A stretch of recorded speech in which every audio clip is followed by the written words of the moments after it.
Prince Harry and Meghan Markle are said to have returned to the UK for charity purposes. The couple allegedly flew from the United States to the Prince's homeland on Sunday. They'll first visit the One Young World 2022 Manchester Summit, where they'll meet delegates doing outstanding work on gender equality, an issue Meghan has championed with numerous initiatives. On Tuesday, they'll be in Düsseldorf, Germany, for an event commemorating 1 year until the Invictus Games, and on Thursday, they'll be back in London for the World Child Awards. According to reports, the Sussexes are currently residing in Frogmore Cottage, their official royal house from before their marriage. It's a short stroll away from Adelaide Cottage, where Prince William and Kate, Duchess of Cambridge, have recently moved into on the Windsor estate. It is believed that Meghan and Harry have no intention of visiting William and Kate and their 3 children, despite their proximity to the royal family. The Queen and Prince Charles, Harry's father, are enjoying the final days of summer at their Balmoral estate, and the Sussexes have no plans to visit them. Their obvious disdain for their royal family members follows intense outrage that the pair received after the Duchess made snide comments about the royal family in her most recent interview with The Cut. The Daily Mirror's royal editor, Russell Myers, said the Sussexes have an us against the world mentality, which had returned, and that they were bubbling with resentment toward the family. There is still the bubbling of resentment about how Meghan perceives that she was treated by the media, perceives that she was treated by people within the monarchy, how she feels that she was being constrained by the men in grey suits, the actual hierarchy of the monarchy, Mr. Myers said on last week's episode of Pod Save the Queen.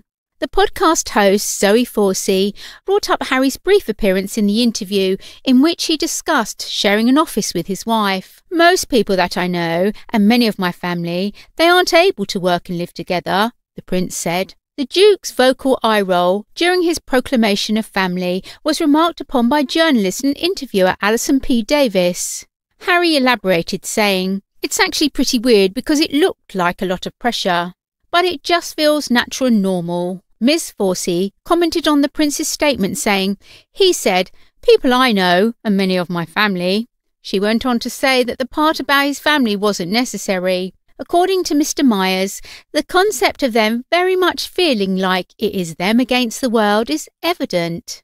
He made references to Meghan's tale of how she taught their 3-year-old son manners, including how she taught him that salt and pepper are always passed together, a tip she had picked up from a friend's mother. Meghan told The Cut, she said, "You never move one without the other. That's me and Harry. We're like salt and pepper. We always move together." Mr. Myers elaborated, saying, "They do feel like it is them versus the world, and I don't know whether it needs to be." Every time Meghan says something like, "We've moved out of the family," "I've got my voice," "I'm happy just to be me," or "I can say anything," it escalates the situation further, and I think that the fallout is dramatic now, and it is being made worse by every single word on this page. When asked to elaborate, he said, "We haven't gotten on to Harry's book yet. The Duke of Sussex has been planning to publish a tell-all memoir since last summer." Harry said, "I'm writing this not as the prince I was born, but as the man I have become, as Penguin Random House announced the debut. My hope is that in telling my story, the highs and lows, the mistakes, the lessons learned, I can help show that no matter where we come from, we have more in common than we think. As he put it, the story will be completely honest and accurate."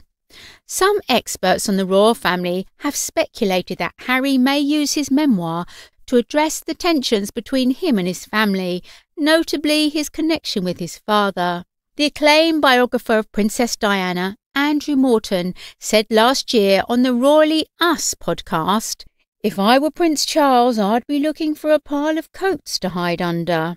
Since the author ghost wrote a book about Andre Agassi, who has had a tense relationship with his father, I believe that the book, scheduled for release next year, was written by someone who devotes a great deal of time to studying father-son dynamics. So, I anticipate seeing Charles back in harm's way once more.